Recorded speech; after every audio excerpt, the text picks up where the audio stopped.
Hello बच्चों, next हमारा topic है लंदन फोर्सेस और डिस्पर्सन फोर्सेस। ये भी बहुत इंपॉर्टेंट टॉपिक है कि लंदन फोर्सेस क्या होती हैं और डिस्पर्सन फोर्सेस किसको बोलते हैं। तो ये दोनों लंदन फोर्सेस और डिस्पर्सन फोर्सेस एक ही चीज़ है, ठीक है।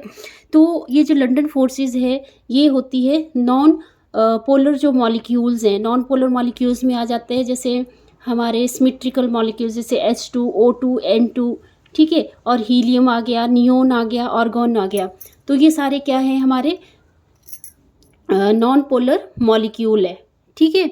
और जैसे हम क्या करते हैं, मान लो हमारे पास एक एटम है, हीलियम का एटम है, ठीक है। ये मान लो एक हीलियम का एटम है और ये क्या है, इसमें इलेक्ट्रॉन जो है वो सारे क्या है, सिमेट्रिकल इक्वली डिस्ट्रीब्यूटेड है। मतलब ये जो इलेक्ट्रॉन है ये क्या है, इक्वली डिस्ट्रीब्यूटेड है, ठीक है। फिर कुछ टाइम के बाद क्या होता है, एक टाइम ऐसा आता है जब ये इलेक्ट्रॉन मूव करते हैं और ये सारे इलेक्ट्रॉन क्या हो जाते हैं, ऐसे ये सारे इलेक्ट्रॉन इस साइड को ज़्यादा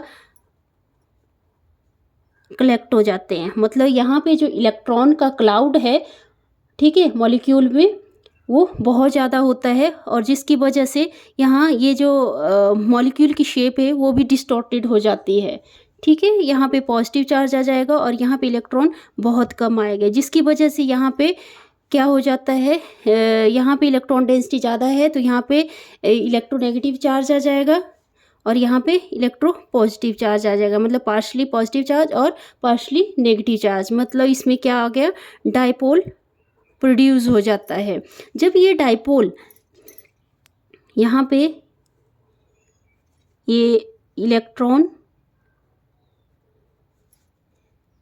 और यहाँ पे इलेक्ट्रॉन और यहाँ पे पॉजिटिव चार्ज, जब ये पार्शली नेगेटिव चार्ज और ये पार्शली पॉजिटिव चार्ज, अब यहाँ पे कोई न्यूट्रल एटम रखते हैं, जैसे हम दूसरे हीलियम एटम को रख देते हैं, न्यूट्रल एटम को, तो कुछ टाइम के बाद क्या होता है कि जो ये इलेक्ट्रॉन, ये जो पार्शली पॉजिटिव चार्ज है ये क्या करेगा, पार्शली पॉजिटिव चार्ज की वजह से यहाँ पे प्रोटॉन क्या करेगा, इलेक्ट्रॉन को अपनी तरफ अट्रैक्ट करेगा और इसको भी, इसकी जो शेप है वो डिस्टॉर्ट हो जाएगी। मतलब ऐसी शेप बन जाएगी इसकी भी।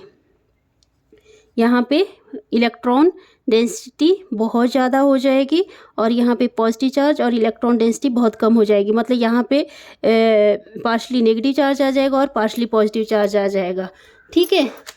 तो इस मॉलिक्यूल की वजह से, इस मॉलिक्यूल में डाइपोल आ गया था, ठीक है। डाइपोल की वजह से ये जो न्यूट्रल एटम है इसकी शेप कैसे हो गई, डिस्टॉर्ट हो गई, ठीक है। तो इन दो मॉलिक्यूल्स में क्या, इन दो मॉलिक्यूल्स में, मतलब हीलियम का जो मॉलिक्यूल्स है ऐसे, और ये दूसरा हीलियम का मॉलिक्यूल्स लेते हैं, ये पॉजिटिव और ये नेगेटिव। तो यहाँ पे ये जो फोर्सेस ऑफ अट्रैक्शन है, ठीक है, यहाँ partially negative, partially positive, partially negative और पार्शली पॉजिटिव। यहाँ पे क्या हुआ, क्योंकि इलेक्ट्रॉन क्लाउड की वजह से सारा कुछ, मतलब यहाँ पे पार्शली नेगेटिव चार्ज आ गया, यहाँ पार्शली पॉजिटिव चार्ज आ गया और यहाँ partially negative charge, partially positive charge. अब इन दो मॉलिक्यूल्स के बीच में, ठीक है, हीलियम के दो मॉलिक्यूल के बीच में वीक फोर्सेस ऑफ अट्रैक्शन जो हुई उसको हम क्या बोलेंगे, लंदन फोर्सेस या डिस्पर्सन फोर्सेस भी बोलते हैं इसको, ठीक है। आई होप आपको ये समझ आया होगा। अगर समझ आया तो प्लीज़ वीडियो को लाइक करें, शेयर करें, सब्सक्राइब करें चैनल को। Thank you.